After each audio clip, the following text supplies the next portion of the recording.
আফগানিস্তান বাংলাদেশকে 8 রানে হারিয়ে সেমিফাইনালে কোয়ালিফাই করলো এবং অস্ট্রেলিয়া বাদ পড়ে গেল সুপার 8 থেকে। তারা সেমিফাইনালে কোয়ালিফাই করতে পারলো না।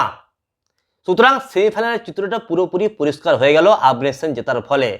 এখন গ্রুপ 1 থেকে ইন্ডিয়া এবং আফগানিস্তান কোয়ালিফাই করেছে এবং গ্রুপ 2 থেকে ইংল্যান্ড এবং সাউথ আফ্রিকা কোয়ালিফাই করেছে। খেলা কিভাবে হবে?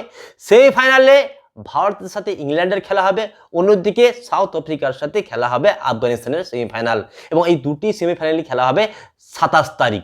আজকের ম্যাচটা আফগানিস্তানের কাছে ডু অর ডাই ম্যাচ ছিল, কারণ আজকের ম্যাচে যদি আফগানিস্তান হেরে যেত বাংলাদেশের কাছে তাহলে তারা সেমিফাইনালের জন্য কোয়ালিফাই করতে পারতো না, কারণ তাদের রান রেট অস্ট্রেলিয়ার থেকে কম ছিল এবং অস্ট্রেলিয়া কোয়ালিফাই করে যেত সেমিফাইনালের জন্য। প্রথমে রাতে ইন্ডিয়া হারালো অস্ট্রেলিয়াকে এবং আজকে সকালে আফগানিস্তান হারালো এই বাংলাদেশকে, এবং বাংলাদেশকে হারিয়ে আফগানিস্তান চলে গেল সেমিফাইনালে।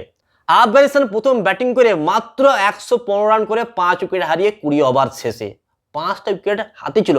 তা সত্ত্বেও আফগানিস্তান মাত্র 115 রানই করতে পারলো। 115 রানও করতে পারতো না যদি কিনা শেষ ওভারে এসে রাশিদ খান 15 রান নিত, এবং রাশিদ খান অসাধারণ ব্যাটিং করেছেন। তিনি 10 বলে 19 রান করেছেন এবং এটাই হচ্ছে ম্যাচ চেঞ্জিং ব্যাটিং, কারণ গুরবাজ এবং ইব্রাহিম জাদরান খুবই মন্থর ব্যাটিং করা শুরু করেন।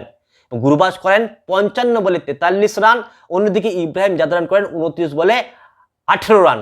আফগানিস্তানের আর কোনো ব্যাটসম্যানই তেমনভাবে ব্যাটিং করতে পারেনি। আমরা বারবার দেখেছি যে আফগানিস্তানের দলটা সম্পূর্ণ ওপেনার ব্যাটসম্যানদের উপর নির্ভর করে, এবং যে সমস্ত ব্যাটসম্যানেরা মিডল অর্ডারে রয়েছে তারা প্রত্যেকেই অপদার্থ, তারা কেউই ব্যাটিং করতে পারেন না। কিন্তু যদি বোলারদের কথা বলি, অসাধারণ বোলিং করে এই আফগানিস্তানের দল, শুধুমাত্র বোলিংয়ের উপর জোর করেই এই দলটা কিন্তু সেমিফাইনালে চলে গেল। দেখতে পেলাম কি যে আফগানিস্তান 20 ওভার শেষে করলো 115 রান 5 উইকেট হারিয়ে। এবার এই ম্যাচটা যদি বাংলাদেশ কোয়ালিফাই করতে চাইতো তাহলে তাদেরকে 12.1 ওভারে রানটা চেস করতে হতো, অর্থাৎ 116 রান করতে হতো। কিন্তু বৃষ্টি হয়ে যায়, বৃষ্টি হওয়ার ফলে কি হয় যে ম্যাচটা 19 ওভারে হয়ে যায় এবং টিএলএস মেথড অনুযায়ী 114 রান করতে হতো বাংলাদেশ দলকে এই 12.1 ওভার শেষে। তখন কি হয় যে বাংলাদেশের কিন্তু দুরন্ত ব্যাটিং করা শুরু করেন ওপেনার লিটন দাস। লিটন দাস দুর্ধর্ষ ব্যাটিং করেন, কিন্তু সবচেয়ে দুর্ভাগ্যের বিষয় হচ্ছে যে বাংলাদেশের আর কোনো ব্যাটসম্যানই তেমন সঙ্গ দিতে পারেননি এই লিটন দাসকে। যদি সঙ্গ দিত তাহলে কিন্তু লিটন দাস অনায়াসে এই রানটা মানে 116 রান 12.1 ওভারে চেস করে নিতে পারত। কিন্তু লিটন দাসের দুর্ভাগ্য যে বাংলাদেশের কোনো ব্যাটসম্যানই সেভাবে তাকে সঙ্গ দিতে পারেননি। তিনি করেন 54 রান 49 বলে। অসাধারণ ব্যাটিং করেন লিটন দাস, এবং শেষ পর্যন্ত তিনি নট আউট থেকে যান। তার সত্ত্বেও তিনি তার টিমকে জেতাতে পারলেন না, কারণ একটাই যে বাংলাদেশের কোনো ব্যাটসম্যানই তাকে সঙ্গ দিতে পারেননি।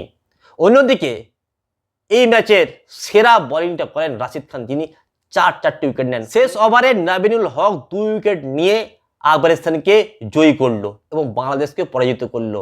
প্রথমে উইকেট নিল তাসকিন আহমেদকে বোল্ড করে, দ্বিতীয় উইকেট মুস্তাফিজুর রহমানকে লেগ বিফোর করে। সুতরাং নাবিনুল হক শেষ ওভারে দুর্ধর্ষ বোলিং করলেন এবং যে ম্যাচটা হয়তো জিততে পারত এই বাংলাদেশ, সেটা কিন্তু জিততে পারল না, কারণ অন্যদিকে নন স্ট্রাইক এন্ডে রয়ে গেলেন নট আউট লিটন কুমার দাস।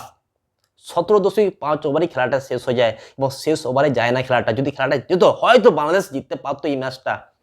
কিন্তু অনেকে প্রশ্ন করবেন যে বাংলাদেশ এমন একটা দেশ যে মাত্র 116 রানই চেস করতে পারলো না কেন?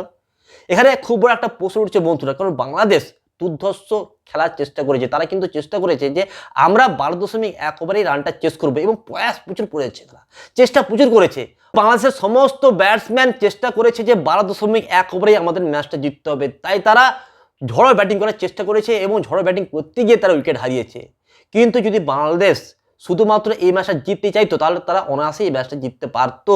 এটা কিন্তু ভুললে চলবে না, বাংলাদেশকে অবশ্যই ক্রেডিট দিতে হবে। তারা কিন্তু প্রাণপণ চেষ্টা করেছিল প্রথমের দিকে যে 12.1 ওভারে আমরা রানটা তুলবো, তাই তারা ঝড়ো ব্যাটিং করতে গিয়ে পরপর উইকেট হারিয়েছে। তারা যদি চেষ্টা করতো যে আমরা 20 ওভার খেলে এই ম্যাচটা জিতবো, তাহলে কিন্তু তারা অনায়াসে এই ম্যাচটা জিততে পারতো, কিন্তু তারা সেই চেষ্টা করেনি। তারা চেষ্টা করেছে যে আমরা সেমিফাইনালের জন্য কোয়ালিফাই করব। তাহলে একটা কথা বলতে হবে যে বাংলাদেশ হেরেও কিন্তু বাজিগার হয়ে গেল, কারণ তারা চেষ্টা তো করেছে, ইন্টেন্ট তো দেখিয়েছে যে আমরা 12.1 ওভারে রানটা তুলবো।